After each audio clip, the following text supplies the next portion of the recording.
Welcome back to another technical video. Today we're going to be going through your question, going through some of the answers, and hopefully finding that solution.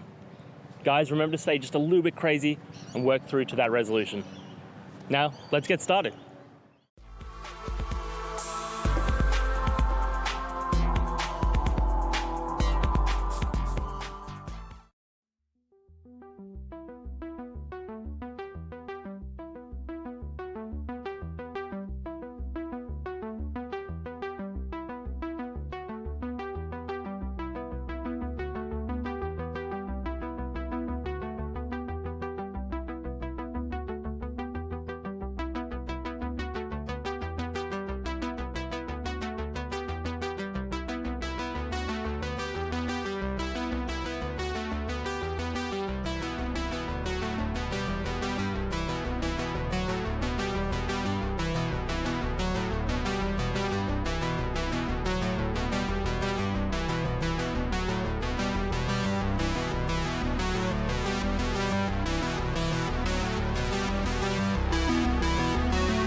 And that's it, guys. I hope that's found the answer that you were looking for and you got through to that solution.